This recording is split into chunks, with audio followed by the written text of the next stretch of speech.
this review. What is going on, guys? This is the very first ever episode of IWC World Wrestling Podcast. What a night. What a night as Double or Nothing's going on right now. Apparently, Kenny Omega just came out to let the bodies hit the floor. Crazy. But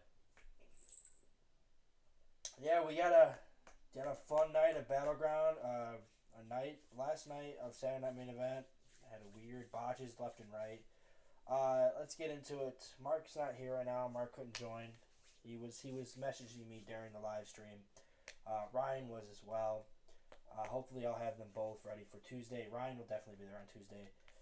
We will get ready as we will eventually next week we'll have the belt ready and to get ready for the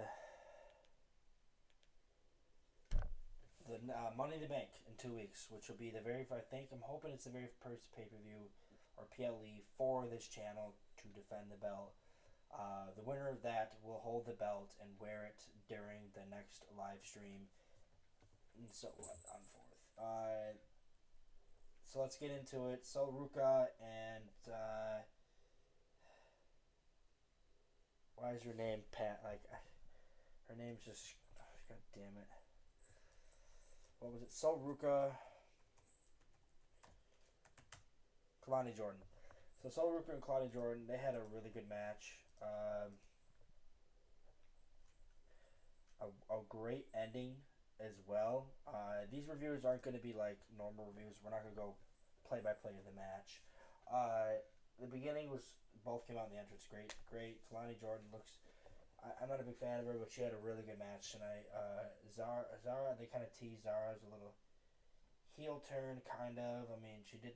I think eventually the goal is Sol Ruka versus Zarya for the women's North American title. But ultimately, I think the right person won. Sol Ruka off the top ropes on a vicious move, where I think she headbutted Kalani Jordan to retain the title. Our next match was the 6-man tag match between... So no tag team titles on the line tonight, but it was a 6-man tag match. It was Briggs, Hank and Tank, the World Tag Team Champions, against the Colon or the Kohler. Let me look up Ryan's predictions. The Colon. So Ryan said... So right now, ultimately, yeah, this one had a lot of botches in it, and ultimately the return of Iganorma. Is it Iganorma? Great. I love this guy from New Japan. Not Japan, but from Japan. He's a great wrestler. I want to get him and Oba Femi in a match together. That'd be a hell of a match. But yeah, the ending for this as Ryan put it, is the ending of the 6-man tag match was so botched. The refs paused the 3 count for the Hank to break up, and that final pin shouldn't have counted. Hank never tagged Tank in, and Tank got the pin. So this was a botched match. This was Ryan's picks tonight. Oba, Tony D, Jordan Grace, Sol Ruka, LaCarly, and Joe Hendry. He's gotten all of them wrong except for 2. Oba and Sol Ruka.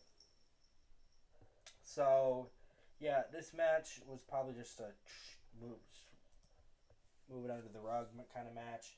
It wasn't too bad. Unless I got a message here. Who messaged me?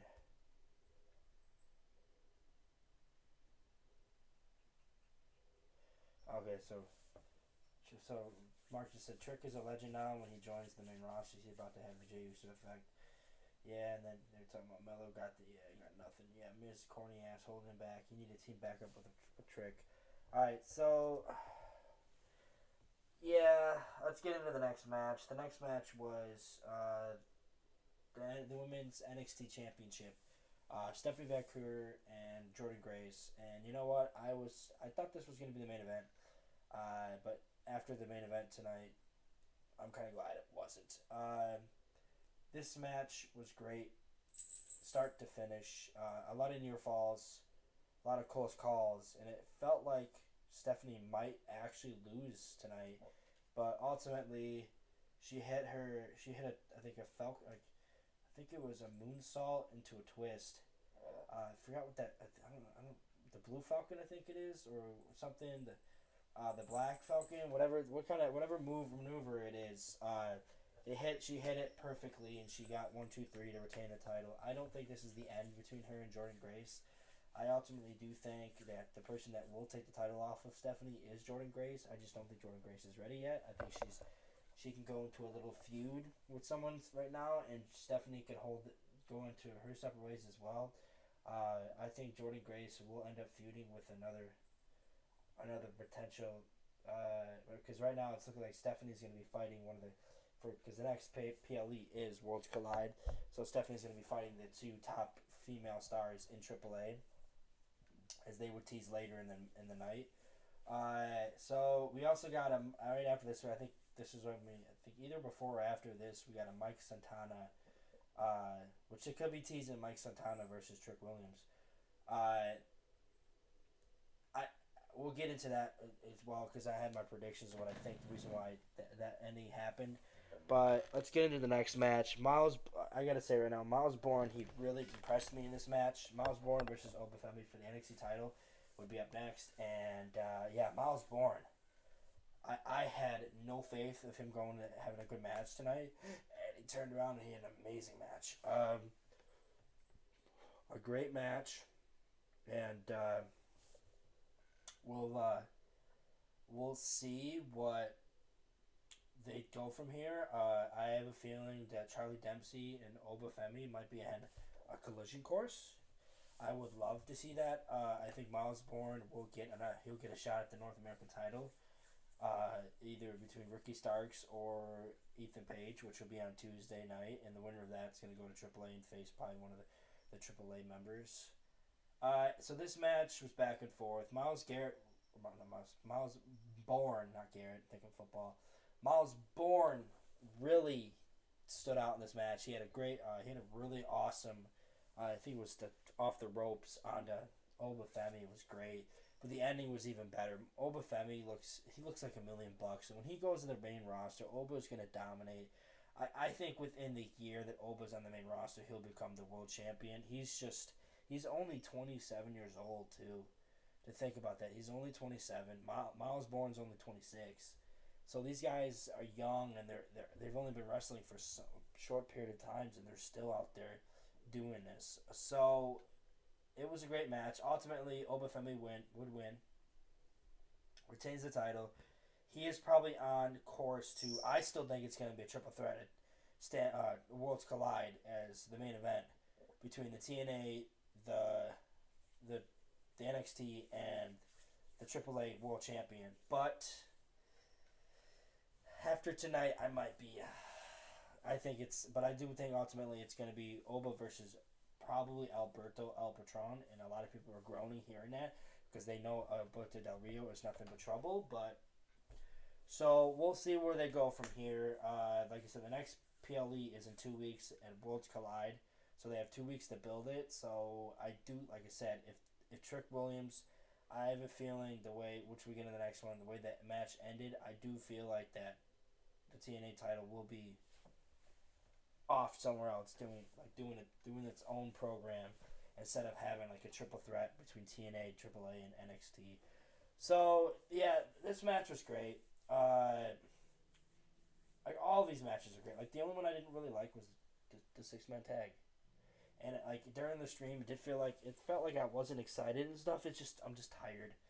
I'm just exhausted. I had a long day and had homework to do. I was distracted halfway through it, so I got all my homework done. But I was able to enjoy the rest of the matches.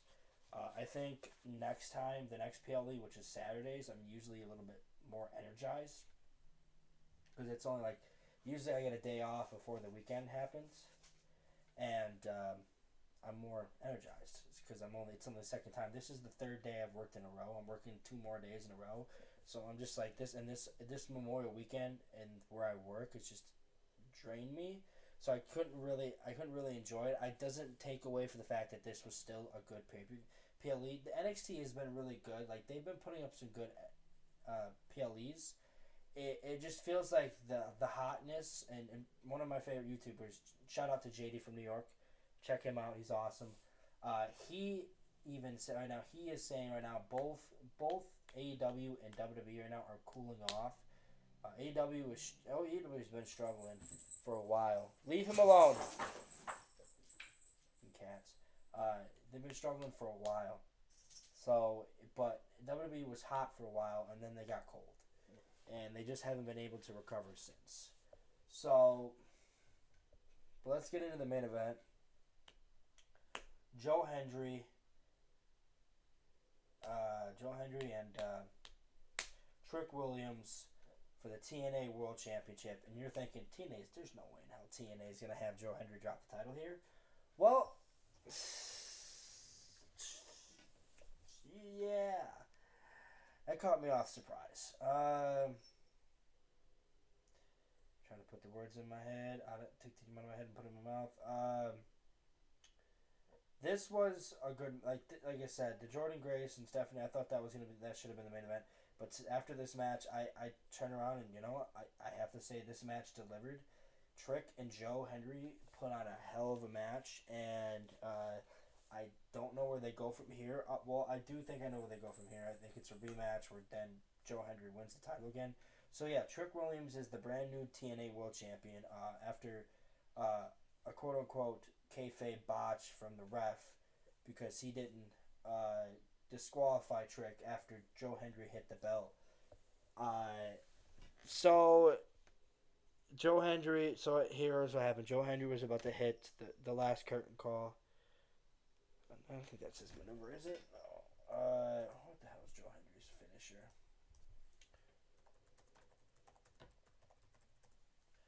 What is his finisher name?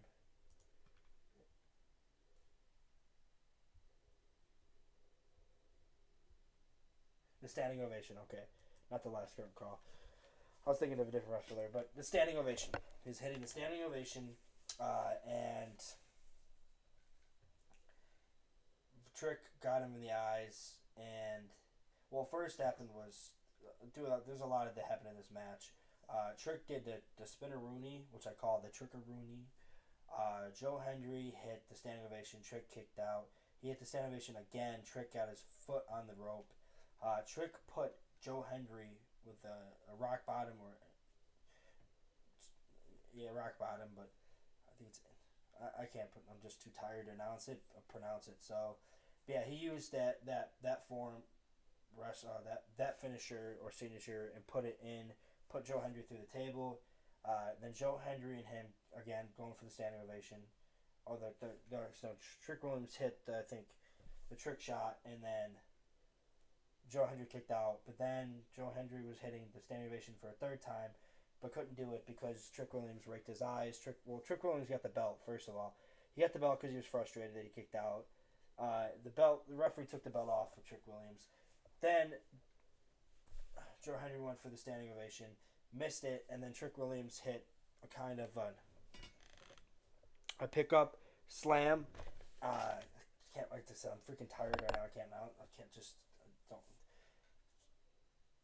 Can't really pronounce the name of the move, but can't think of it right now. But yeah, he hits it, and Joe Hendry his face flaps onto the belt. Trick hits his trick shot, and then boom, 1, 2, 3, new TNA champion. I have a feeling, like I said, I think I know where this is going. I mean, this is heading towards a rematch, probably at Worlds Collide, where Joe Hendry will win the title back, or we could get Mike Santana in a triple threat, and Santana wins, and then Joe Hendry signs with WWE. Joe Hendry's contract, he isn't a contract year, and I said when he loses that title, he's more likely WWE bound. He lost the title now, so I have a feeling maybe TNA did this because they feel like Joe Hendry is going to inevitably sign with WWE. So we'll see what happens. But overall, I think this was a B plus grade. I don't think it's the best NXT PLE so far this year. I still think hands down that was stand and deliver. That triple threat between Trick, Oba, and Javon Evans is just, it hasn't been topped in a while. I mean, even the fatal four-way between Julia, Roxanne, was it Cora Jade? I think it was it Cora Jade? Or was it Jordan Grace? Who was that stand and deliver?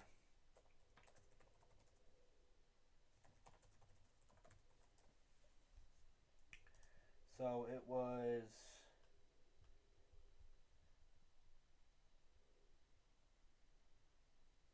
the Fatal 4-Way was uh, Roxanne. So it was Roxanne. I know it was Roxanne. Cora Jade. So Roxanne, Cora Jade, Julia, and Stephanie Vacquier.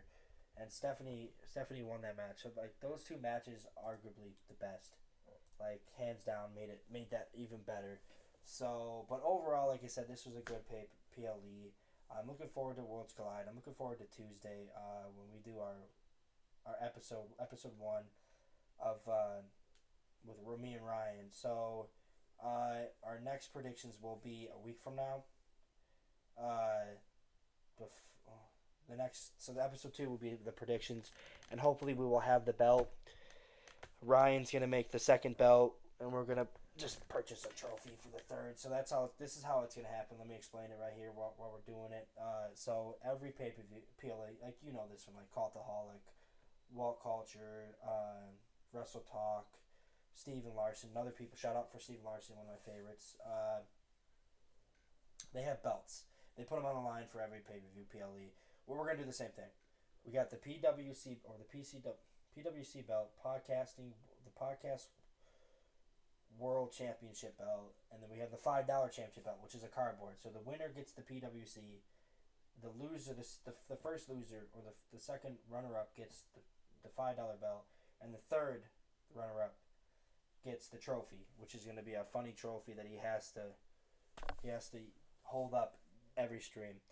So we will start that off for Money in the Bank predictions, which will be in 2 weeks. We will have points, and those points will be ultimately collected. I'm thinking the Money in the Banks, we'll talk about this later, but the Money in the Bank matches will be the most points, and if we predict those right, and if they cash it in later in the night, you get to ultimately get the prize. And we might do like something like the Money in the Bank thing as well. But anyways, thank you guys for joining me on this review of NXT Battleground Tampa Bay, Florida, 2025. Looking forward to next PLE, which is Worlds Collide and Money in the Bank. Anyways, peace. I'm out.